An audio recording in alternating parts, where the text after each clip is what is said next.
tight range to complete a master's thesis. And so tonight she has the good fortune of being the only presenter tonight. I think next week we have 3 or 4 more.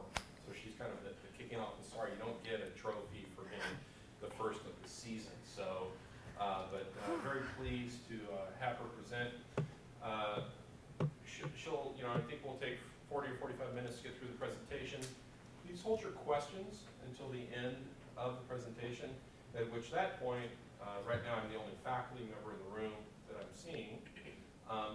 I will probably direct a few questions to her. Then I will open up to the audience to ask questions. So part of that is for me just to drill down in a couple of areas where I want to make sure that I'm understanding her fully on this, and there may be another faculty member or two who comes in as well. But the other reason for that is actually to prime your own thoughts into asking a few questions. Some thesis presentations are really brutal. That is not the intention of the Fermanian School of Business Masters thesis presentation. We have them present when we as advisors feel that we are confident in their capacity in this area. So the questions that we try to ask are designed to explore various areas of the project, but they're not in any way attempted to, at this point when we can say from the country, when you're close enough to smell the oats in the barn, so to speak, that's not the intention, is to drill down and really make someone regurgitate a great deal of information. So we're just kind of exploring. It's great to see many people from her office and here, as well as MBAs as well. Some I know who are observing to watch how this goes. My email. And I also ask that if you have a cell phone, to please turn it off and put it on silence right now so we're not interrupted by that. We also do record all of these for other people to be able to watch later. And we also will complete this with a binding of the final project, which will be completed. And those are on file at the MBA office for students to come back and to read and to explore, and also for us as faculty and other scholars to be able to use them as source documents for additional research. This is, in my understanding, probably the first project, in my knowledge of teaching here for 6 or 7 years, the first project that we've had on social media in a significant way. So I have pressed her along the way that this is not going to be a document that just gathers dust on the shelf. It's going to be something we're going to come back to and take a look at and explore, especially as we get into your curriculum development in this field. So without further ado, I'm going to turn it over to Noelle.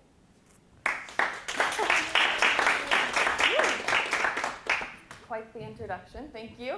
My name is Noelle, like Randy mentioned. I am an MBA that will be graduating here in May, so just a couple of weeks.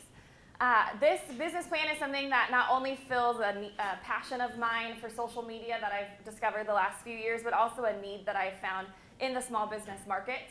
And so we're going to talk about today all throughout different types of social media and what that looks like. So you can get an idea of who's talking to you and what kind of credentials I have about social media. I graduated from Point Loma in 2008 with an undergraduate degree in broadcast journalism and a minor in public relations.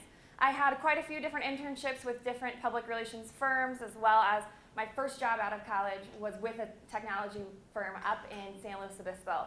That's where I really got bit by this tech bug. So what can you do with technology, the different things you can do on the website. I was the advertising coordinator for Experts Exchange up in San Luis Obispo and on a team of marketing coordinators.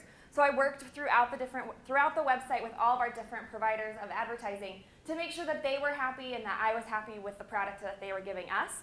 And that was my first step into social media. I was also Point Loma's first social media manager. When I came to Point Loma in 2009, the person that was doing Facebook was kind of doing it and was very happy to hand it off to me when I asked if I could tinker with it, if I could do it. It's something that's interesting to me, and go for it. He gave it to me, and at the time we had about 1,200 fans on Facebook, and we're now just shy of 8,000 fans in just a couple of years. And so I was able to take what I really like to do and things that I've learned throughout the year into going into and building what Point Loma is on Facebook. I've also presented at a national conference on social media before it kind of launched me onto the social media scene as being one of the ones that knows how to do it in the Christian circle at the NACAP conference at the time was out in Indiana. And so where we're going today in terms of the presentation is we're going to look at a background of different social medias. We're going to look at 5 different companies that you can work for or companies that you can work with. And then we're also going to look at consumer use, how small businesses use or don't use social media, the current state of social media, and then where strategic social solutions, or S3, it's a little easier to say, fits into all of that. So to get started, we're going to talk about Facebook first. Facebook is the largest social media network that's online right now. That's 845 million active users, and 200 million of them were added just last year alone. It is growing quickly. There's a lot of eyeballs on this website, and it's where a majority of people are either advertising or spending their time on Facebook. Just last week, they announced that they bought Instagram for $1 billion. So you're not only connecting with friends, you're also sharing videos and photos and links and things along those lines. The next one up is Twitter. So Twitter is not nearly as large as Facebook in terms of how many users are over there, but it is also experiencing exponential growth. And so on Twitter, you have 140 characters in order to either tweet your question or tweet something. They're called tweets, and that's how you convey information, and that's how the conversation is started, is 140 characters at a time. Over in 2008, there were 3 million registered users. Now they're up to 75 million registered users, so you can see in just a matter of a few years, it skyrocketed in terms of how many people are on that website and using it every day. Back in 2008, there was 1.25 million tweets per day. So you can see the difference between 1.25 million per day and 140 million now.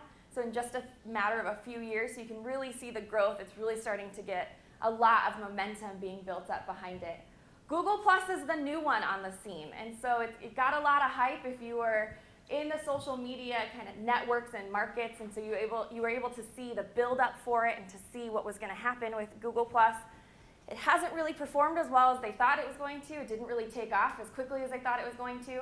The #1 job that people claim after student is at Google, and so there's kind of the joke that if you work at Google, you're on Google Plus, or if you're on Google Plus, you must work for Google, because it is a mashup between Facebook and Twitter all into one. There's really nothing unique besides Hangouts, which you can do now on Facebook as well. So that's where Google Plus is. Pinterest is the newest one. It is the one that's getting so much attention right now. It was the fastest one to 10 million unique visitors, which is when you look at different metrics on if a site is successful, your active unique users is a good one to look at. So they were the first one to do it. If you're not familiar with Pinterest, what you do is you take images, it's a bookmarking site, and you pin them to different boards. And so how brands are using those, how people are using that, everybody's trying to figure that out right now. And it is the one that is getting a lot of attention recently to see if you should use it, how you should use it. And then the next one that's a little different. It's a little different than the other ones is Yelp. That's a user-generated content, which is the #1 thing online is user-generated content or reviews. And so there are so many reviews that are being sent every day.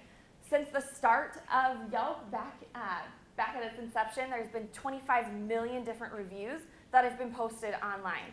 And so you can go through your iPad, you can go through your phone, you can do it on the road. And so you're able to, on the go, get different reviews that are going to wherever you want to go and also post your own review at the same time. So with all of those different things that happen on throughout the internet, throughout all of the different things, it's really interesting to see what happens every 60 seconds when you're online. Every 60 seconds, Foursquare has 2,000 check-ins, LinkedIn has 7,600 searches, Twitter has 175,000 tweets, Google has just shy of 700,000 queries that are done every minute, 168 million emails are sent, and so there are so many things that are happening online all at one time.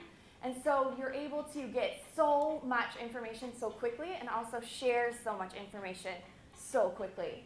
How Americans use the internet is about 77% of Americans have access to the internet. That's up from 58% back in 2002. And so you can see the growth. It's a saturated market now. If you're going to have the internet, you have it at this point. And so you're able to see that Americans use the internet. They have access to the internet.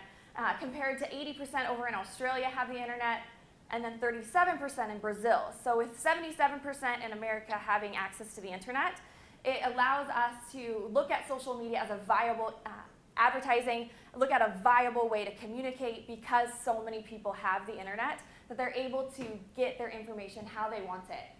So with all these people, 77% of Americans having the ability to be online and also being on social networks, where are they spending their time? You're going to see that more than 70% are spending their time over on Facebook. Just one domain, 70%. If you look at Blogger, Twitter, WordPress, MySpace, all of those combined do not even come close to the amount of time that is spent over on Facebook. And so with all this time over on Facebook, why do Americans use social media? What's the point? You're on there, you're talking. Is there a point to the whole social media? The number one and two reason is to connect with friends and family. And you do that by sharing a status update or tweeting out to them, or you're sharing a photo or a video or a link. You're able to have that conversation back and forth, and that's where they're spending their time, is online, staying in touch with friends. You can share photos of birthday parties. If you have a friend that moved back east, you can stay in touch with them even when you're here. So it shatters any type of barrier to getting information about your friends, about your family, getting information about practically anything online because of the fact of its ease of use. So with all of those people online, spending so much time on social networks, what is the most active, not the average social media user, but the most active group of social media users? She will most likely be female, 18 to 24 years old, or 18 to 34 years old, live in New England, have a bachelor's degree, and make roughly $50,000. That blew my mind when I saw that. It just seems so different. It seems like a smaller regional area than, say, the Southwest. But that's going to be your typical social, or your most active social media user. This shows that you're able to drill down as a small business or as an individual. You're able to drill down on who your average user or who your most active fan is. You're able to see that. There's so much data that's available that you're able to really drill down and get exactly what you want to target. And you're able to do that through different ads, different kind of campaigns, and different types of analytics. You're able to actually drill down and see it. The most important thing with this kind of information and the ability to get this data is to know who you want to target. And that's where social media comes in. It's a really good focus group litmus test to kind of see how things are being perceived, how they're being received in the public. And so that's how you're able to do that. I mentioned earlier that Facebook was growing pretty quickly. You can see that Facebook sharing, it's not just chatting anymore, it's sharing content. So what content is video, photos, links, any type of thing. When you hit submit, that's content. And so you can see the growth in different types of content. There's so many people that are doing it these days, especially on their mobile devices, which means that you're able to do it on the go. And so you can take a photo, upload it, and off you go, and you don't have to be anywhere near a computer. You don't have to be anywhere with a wireless signal if you've got 3G or 4G. And so you're able to do it mobily, which means there's going to be a lot more content that's hitting. With Twitter, you're going to see that the growth came from those that have bios now, which is important because you're able to search throughout the bio to make sure that you find your user, the ones that are interested in things that you are interested in or might be a fan for you. And so you're able to see that with their bios. You're also going to see the increase in tweets per day. It's extraordinary to see how many tweets per day over 1 year, what it increased to. With all these people online, so you've got Facebook, you've got Twitter, you've got all these other social media aspects, it's no shock that people are spending a lot of time. 70% of people are spending their time over on Facebook. So this is a fun fact. In 1 month, back in May of 2011, Americans spent 53 billion minutes on Facebook alone. In 1 month, in one country, on one website. It was 53 billion minutes, or 102 years, just shy of 102 years in 1 month. What does that mean? That means there's a lot of eyeballs over on that website. They are looking for information, they're looking for content, they're looking for ways to connect and have a good conversation. And so with that, you've got to figure out how to get noticed. How do you get noticed with all this noise, all these different posts, photos, videos, all of these things happening online? You need to know how to get noticed. On average, only 17% of a fan's post will ever hit their fans' newsfeed. And so when I post for Point Loma, on average, only 17% of my fans will ever see that. That's low. It's very low, especially if you have a lot of fans. That means even less and less people. You think a lot of people are going to be able to see it, and they're really not. So how Facebook has taken care of that is called the edge rank. And so this crazy algorithm comes from Facebook.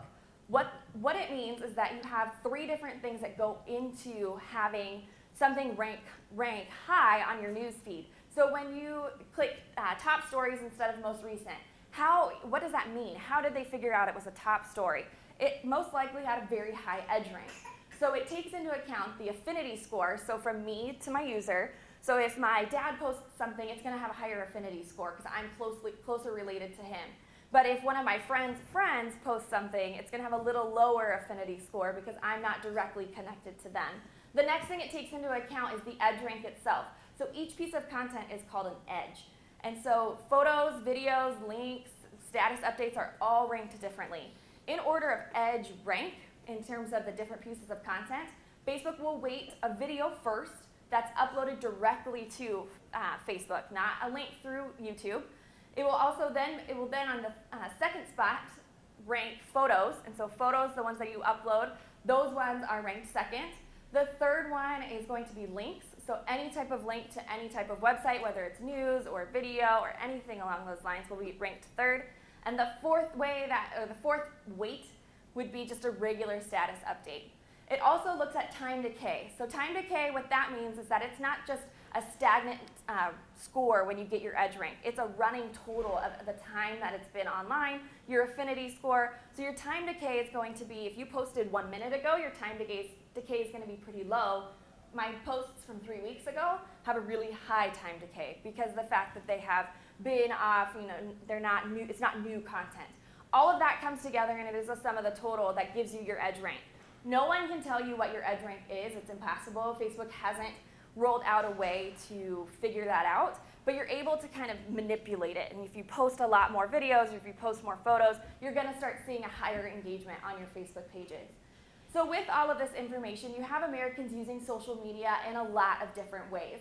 And so most of the time, what they're doing is they're on there sharing information, sharing content, but they're also learning. They're over there making sure that they can get recommendations. Hey, have you tried on the new Nike shoe? I don't know what I think about it. I need a new pair of shoes. And so you're able to get more information. Brands are also on Facebook and Twitter. And so they're over there making sure that their pages are up to date, have promotions, have different information on it, and so that you're able to have your fan, your potential fan, get information there without ever having to leave their favorite website. And so they're on Facebook and they don't have to leave to go to your website, and so they're able to learn more information. You can see that there are a lot more consumers up every year. It's up in terms of how many percentages and people are trying to find information through social media and not necessarily through Google.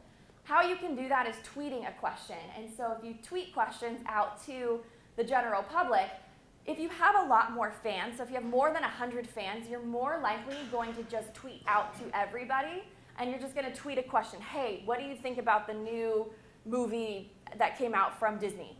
So you're able to do that, and then people ask questions. But if you have less than 100 fans or followers on Twitter, you're more likely to, you're a little less likely to ask openly to everybody, and you're more likely to directly reply to somebody. An reply on Twitter means that you are asking them specifically. You're not just broadcasting it out to everybody. And so if you do an reply, then you go, hey, @Disney, what time are your shows? Or hey, Padres, what time is your game starting? Or is there a special going on this week? And so that's the direct reply. It is interesting to see that those with more followers are less likely to do an reply. That for me was intriguing because of the fact that you'd think with more followers that they would have more people to connect with. What I took away from this is that those with less followers are a little less tech savvy. They either don't care that much about Twitter or they're not on it that often. And so those are the ones that you really do need to focus on and make sure that you answer their questions because they'll be blown away. Being able to have a company answer you directly if you're not really into the whole Twitter thing will make a big impression. But on the flip side, those with a lot of followers, you want to make sure that they are on your side and so that you can have them, if they mention your brand, a lot of people are seeing it. So there's two different sides to, what kind of follower do I want? Who do I want to focus on? It's going to be, it's different. You got to just figure out what you prioritize as a brand or as an individual. with all of this information, people on Facebook, gathering their information on Facebook and Twitter, you can see that 51% of people on Facebook are more likely to follow or buy products from a brand that they follow, that they trust. And also with Twitter, it's significantly higher, over at 64%. And so with that, you can see that they like transparency. They like to be able to talk to you. It's about the conversation. You're not just sitting over here on a stagnant website. Users and consumers are able to talk to you and join in on that conversation of your brand. With people talking, it's a double-edged sword. You want people to talk about you, but 49% of people will not buy from a product that got a bad recommendation from family and friends. They just won't. Even if they haven't experienced it themselves, they'll go, oh, well, I trust my friend, so they're not going to do it. However, on the flip side, 61% of people will buy from a product or a person that got a good recommendation. And so it's that double-edged sword where you want people to talk, but you want to make sure that they're talking nicely about you. And so people trust their friends way more than they're going to trust your Facebook page alone or your Twitter page alone. So being able to have those loyalists, have those fans, that is incredibly important when it comes to social media. So what does all of this mean? You can look at all of the different companies, you can look at a lot of different statistics, but until you actually see something go wrong in action, it's a little hard to kind of understand the concept of this whole Facebook, Twitter, everybody talking sort of idea. So we're going to look at Crayola. So Crayola is a beloved brand. When you think of crayons, you don't think Rose Art, you think Crayola.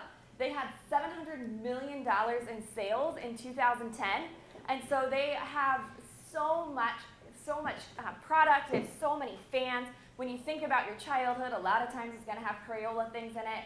But they had this product called the Color Wonder Bubble Kit. What it was is they advertised it as kids are going to have so much fun, they're going to play outside, they're going to play with their friends. It's these colored bubbles that you can take outside.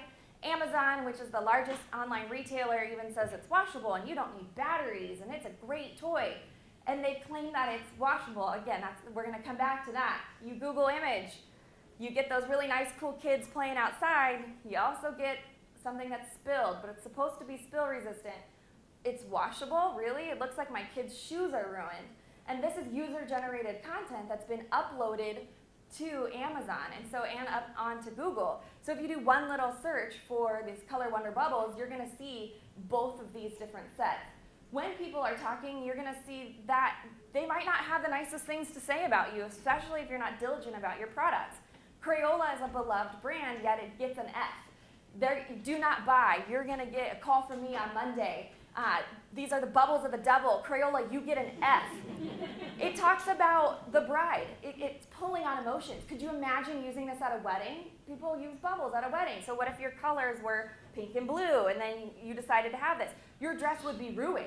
And so they pull on the emotions here, and Crayola can't do anything about it. You can also see that I will rethink every Crayola purchase in the future. Having that on Amazon is detrimental.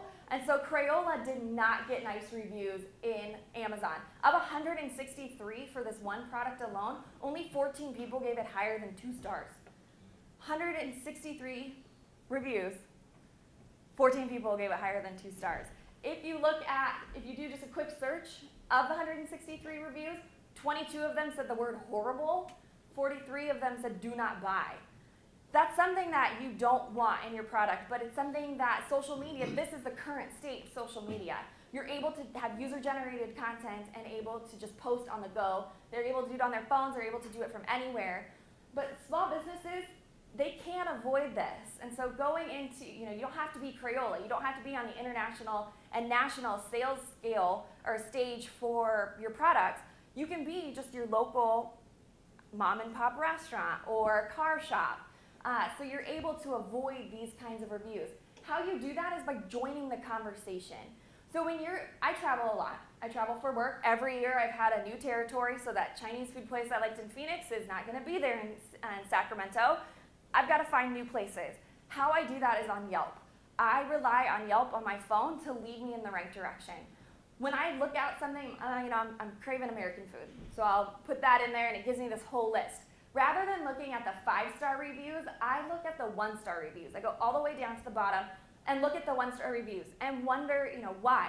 Why was it slow? Was it loud? Was it things that aren't really deal breakers for me? Or was there a hair in the food? Or was it really gross and not taste good? Those are the things I'm looking for. And so you see beloved brand, beloved hotels. Hotel Del Coronado has these horrible reviews on there with no conversation. So they're just sitting there. Where if there is someone else, if the owner comes in, it's a net zero for me. If they try to mitigate it for the person, we're so sorry, this isn't how it typically is, that net zero is for me and I'll go to the next 1-star review.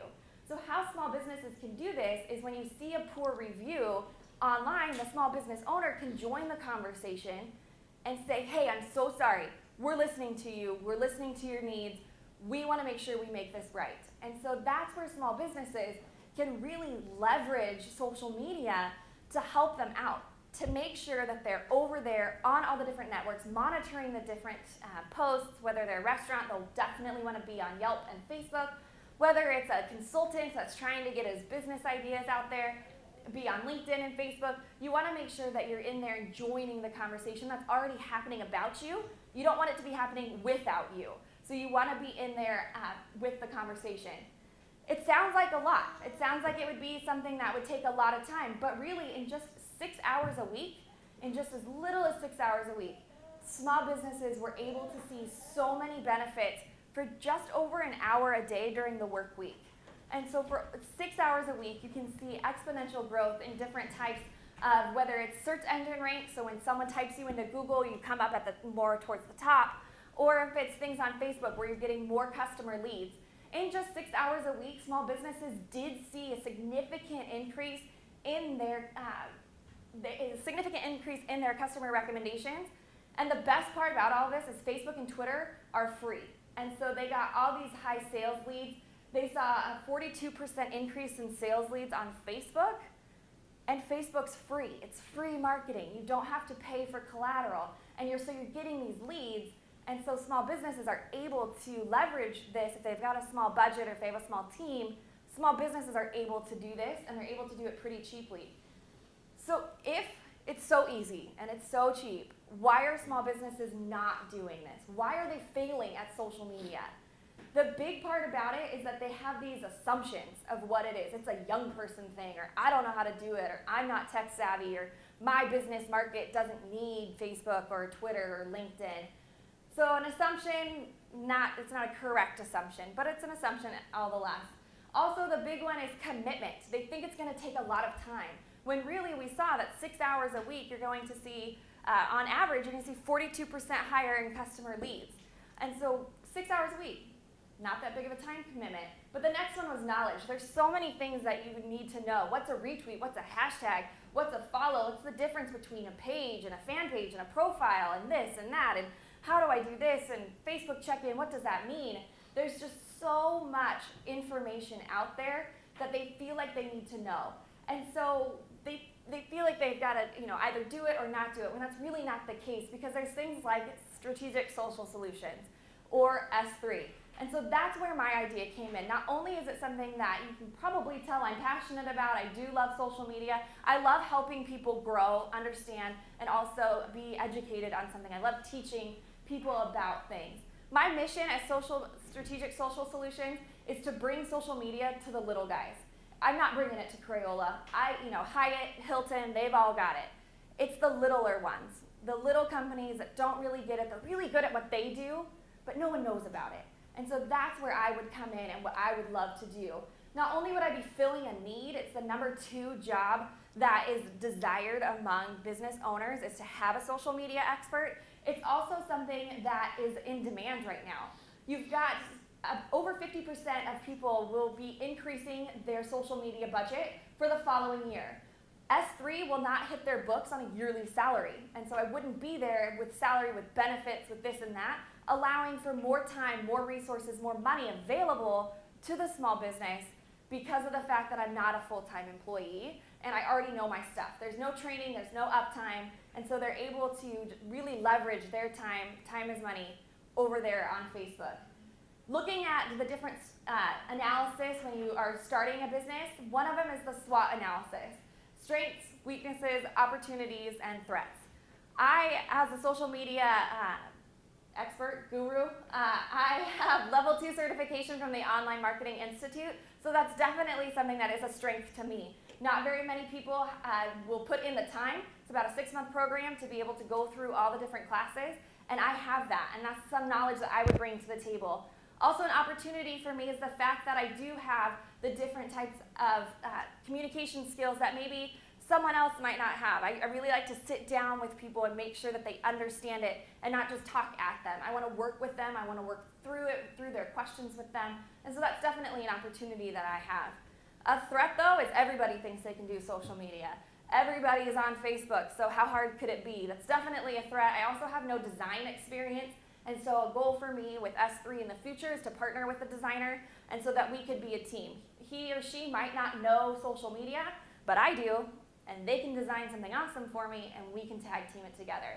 So that's definitely a threat that I have currently. It is one that will be mitigated in the future, but also looking at the different type of competition here just in San Diego alone.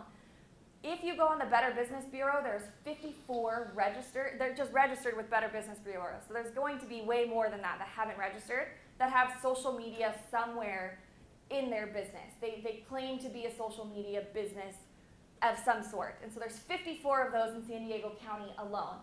So I looked at 9 different firms that you saw on the previous slide, but I'm picking out these top 3, or these 3. So the top 1 in each section. So the A firm, Canoodle, they have an awesome website. They're based in Phoenix and in San Diego, so they're very regionally spread out. They're able to handle, they have a very impressive client list.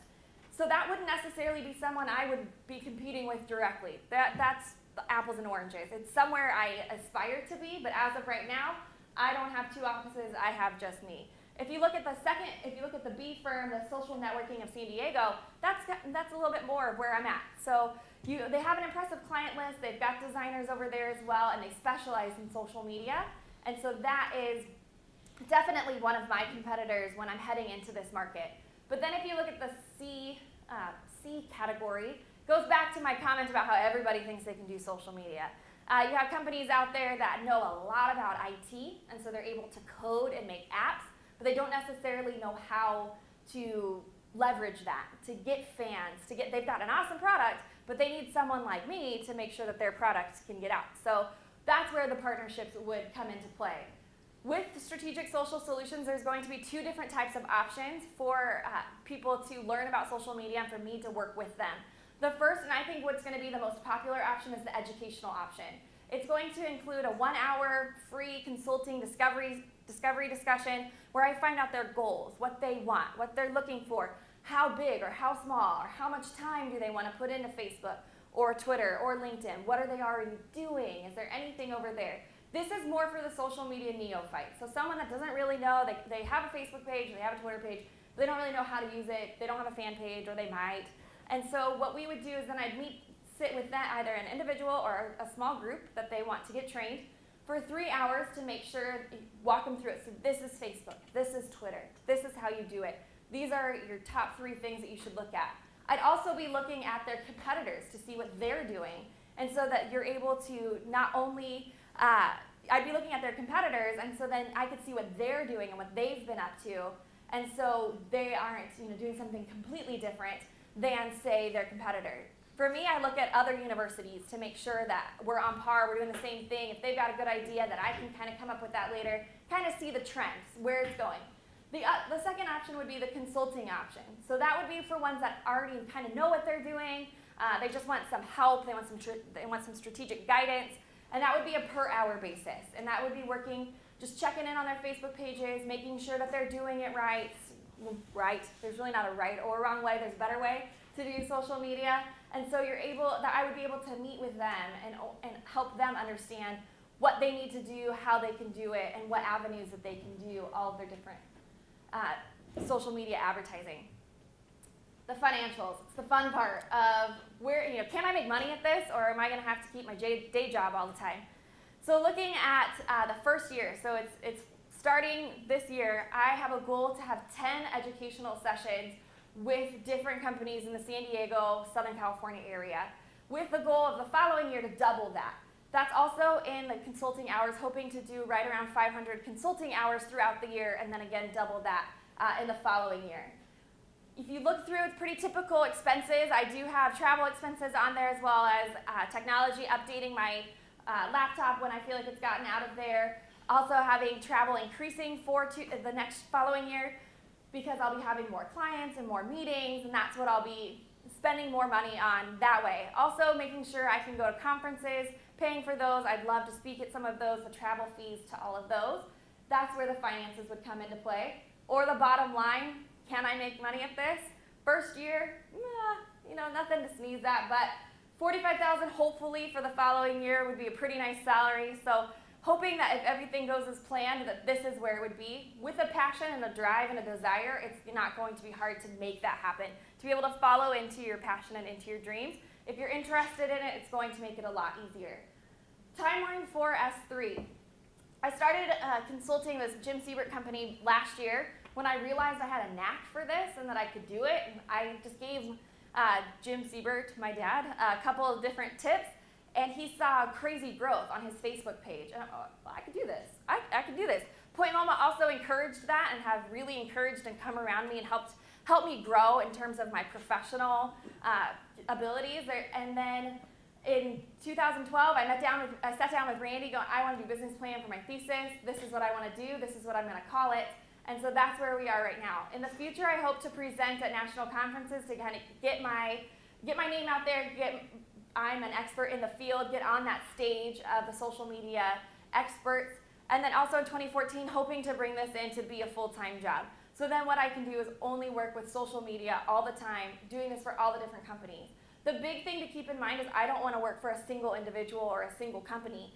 I don't want to be their social media person. I want to be their consultant and helping them out with a lot of different options with social media. So S3 will offer down-to-earth, high-end social media solutions. That's the bottom line. That's what I'm going to be doing while I'm launching this company. So in conclusion, you're going to see that I am filling a need in the current marketplace. And so I'm going to focus on small businesses. I'm not going after the Crayolas. I'm not going after the major hotel chains. I'm going after more of the estheticians, the small restaurants. I'm going after those people that are really good at what they do. Again, they're very good at what they do, but not necessarily everybody knows about it. So helping them out. I also want to educate people. I really love sitting down with the various departments around Point Loma and helping them see the light of social media and having them understand it and oh, okay, that's my drive. That's what I really enjoy doing. And that would be what S3 would really be standing for. And again, hopefully in 2014 that this could be my full-time job, if everything goes correctly. Thank you so much for coming here, you guys, tonight. I hope you learned something. I do know that Randy wants to ask possibly some questions, and possibly Jose. Any questions? Sure, thank you. Even though you and I have worked very closely on this for the last 3 or 4 months, you triggered an extraordinary amount of questions even in my head, which I won't be able to ask tonight. Okay. But my paper's we'll not due yet. Yeah, we'll have that conversation. It was an interesting observation of what I would call the gender split in some of these platforms. Mm-hmm. Does that concern you? It doesn't yet, because the biggest gender split's over on Google+, and Google+ is still in a very beginning stage. A lot of people have signed up for Google+, but they don't have a very high active user base. So they have a lot of different people with accounts, but not very many people that are hitting the site every day. So it's not really a place where you'd want to spend your 6 hours a week over on Google+ just yet. Facebook is pretty evenly split, same with Twitter. Google+ is the only one that's really skewed. Pinterest is incredibly skewed, but it's not your traditional advertising platform. You can't really have a conversation over there. And so that's important for those brands like Anthropologie. Any type of designer would want to be over there on Pinterest, where more of like game developers, things like that would be on Google. So it helps you drill down, okay, so I am Nintendo. I will most likely want to go to Google+. If I'm West Elm, I'm going over to Pinterest. So it doesn't concern me. I think it actually works in favor of the different companies because it helps you figure out. So if you can only pick 3, you're going to do Facebook, Twitter, and Pinterest. So it looks like what may be developing from the progression of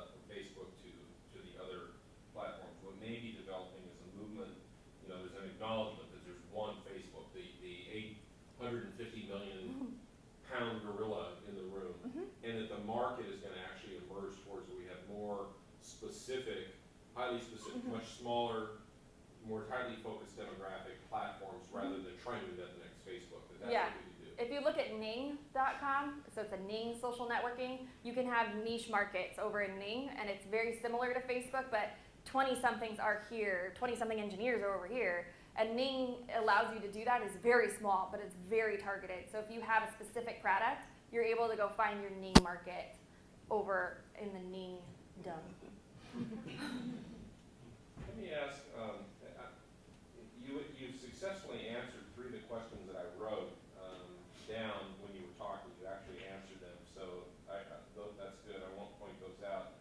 Do you suggest eliminating older content if we do have this fairly quick shelf life, so to speak? Yeah. Should we eliminate content or leave it out there? Absolutely not. So Facebook is crawled by Google spiders, and so it's crawled, and that helps your SEO or your search engine optimization. And so on your Google SERP, which is a search engine results page, that one where it has all the O's when you type something, the ones that have more content and you're able to have more spiders crawling more content, the higher up you'll go.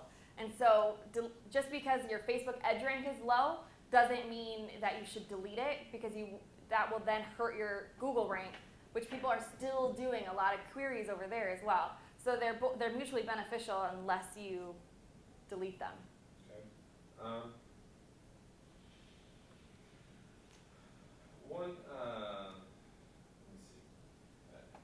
Recently I've been reading about what I'll call the dark side of social media.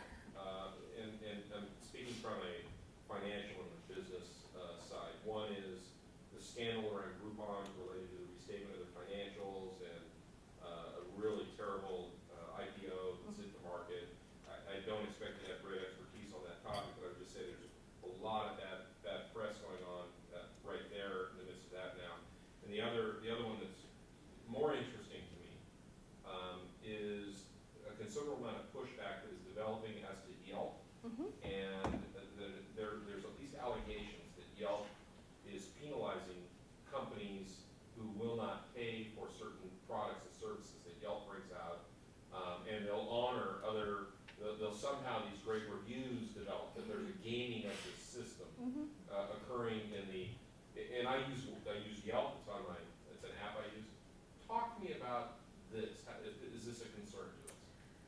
I think it's a concern if it's valid that it is happening. I know that Yelp has come out and said that that's not true. I think if you have a good product or if you have a bad product, then people are going to either post about it. Typically, you don't post if you had a great time. You post if you had a bad time. And so even if you aren't being honored, if you've got a 1-star review, you're not going to see anything. If you've got a 5-star review, people will recognize that. Even if you're 4 or 5 down, they're going to be able to see that. Yelp has also started something called a promoted one, and so you can see that. It's got a yellow box around it when you do it on your computer. And so with me, I know it might just be because I use social and I know how they do it. I don't trust that. I don't trust the yellow box. I don't trust promoted or sponsored. I look for organic. And I think people understand Yelp. They've used it enough. They've got 60-something million users over there, 25 million different reviews that are going on their page. I think people are understanding that if it's promoted, it's probably not an organic promotion. And so having that understanding, people see that on Google all the time. It's pretty internet wide to see that yellow box or sponsored or promoted, that people will, it's like banner blindness. You don't really see the banner anymore when you're on a page. So while it is a concern, if it is actually happening, I don't think it's something that people need to start running away from Yelp or not trusting Yelp at all. I think you need to take it with a grain of salt because everybody's experience is going to be different. But it is something to kind of be wary of and looking out for over on Yelp. It's really interesting, the language, just from the listeners' point of view. You're using English, as you just said, like banner blindness. I've never heard that before. I knew exactly what it was. It took me a second to translate. Oh, I know what that is. And you're exactly, I've got banner blindness. But this is really interesting from a language point of view. This whole, you use spiders. And it's just very interesting as a fact to know.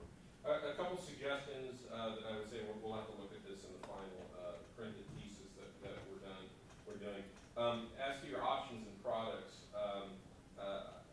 I think that it would be good for you to think about developing a retainer structure rather than just a simple fee structure. I just spoke to someone actually today who's on a retainer for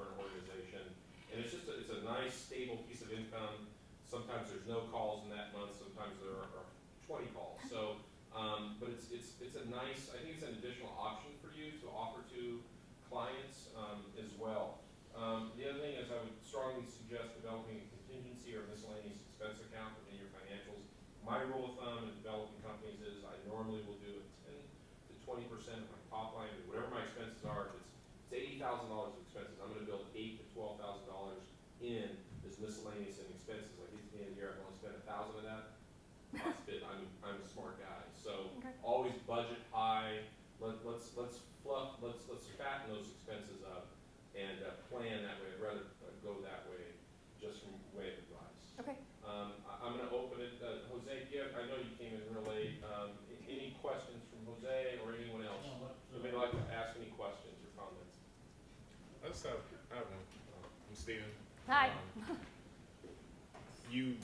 When you were laying out your products, basically what you offer the market, it seems like you said that you made it blunt. You bluntly stated that you didn't want to work for a company. You kind of want to just consult and just move and just be free. Why have you eliminated that option?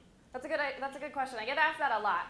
For me, to be someone else's social media manager, I don't know their product, I don't know their people, I don't know who's buying their stuff, and you can always tell if you're on Facebook, someone posting something that didn't quite fit, you don't really know why it was posted over there. I don't want to be that. I don't want to be the literal poster is what that meant. So I didn't want to be the one sitting there answering questions, having the conversation, because I'm not a part of that company. I'm an outsider. And so for me, it's helping them with strategy, helping them figure out how to do it correctly, how to do it efficiently, not actually doing it for them. And so that's my whole idea, is to educate, feed a man a fish, give a man a fish or teach a man to fish, that sort of concept. I want to make sure that they're able to do it themselves and not have to rely on an outsider to do their social media. There's two different camps when it comes to social media managing. There's one camp where you have one company, say Zoomerang or Social Media Examiner, and they are admins on thousands of different pages, all their different clients. And so they're posting content every day, various different content. You might see some that are similar on two different pages, but it's the same similar post. That's the outsider. There's the other camp that says that's not ethical. I don't like that. I'm a part of this camp if you can't tell. That's not ethical. I don't enjoy when I see things like that. There's two different camps of social media. I'm over in this one, the one where you need to do it yourself. And it's your product. I want to make sure that I'm teaching you how to do it. Others? Any others? Yes? What was the retainer thing that you were talking about? Why would that be beneficial? Yeah, a retainer fee, like what an attorney does or an expert does, it's just basically from a small, if you're going to do a business startup, it's a nice stable source of income, and it also is a very useful technique among professional services to build out a client list that you go on retainer. So it's very nice in a startup if you can find a couple of stable sources of income rather than waiting for the phone to ring. So if you go out and present yourself, and I think that she definitely has the possibility of doing this. I mean, I can think of companies that I would introduce her to say that the ROI on this and the return on investment on this is so powerful. I mean, you could build out a set of financials, but you could build out a couple of slides on this that shows for $200 a month, what's the ROI? I mean, that's pretty good. Or $500 a month. Or I could see she could build out, the silver package, the gold package, the premium package, and a variety of services. So I think there's more work to do on that. I think that she's actually selling herself a little bit short. I'm a little concerned about $75 an hour. I think that the top side, there's more for us to grab there. So I want to have that conversation with her. So. Yeah, and just to chime in, the way from somebody who's been a consultant for 30 years of his adult life, the way the retainer would work is you would just, each deal is a different deal. You might go to one company and say, look, I'll give you on average 1 day a week per month and 8 hours, and for that I'll charge you $1,000 a month. Anything under that, they pay you $1,000 a month because they know you're on call.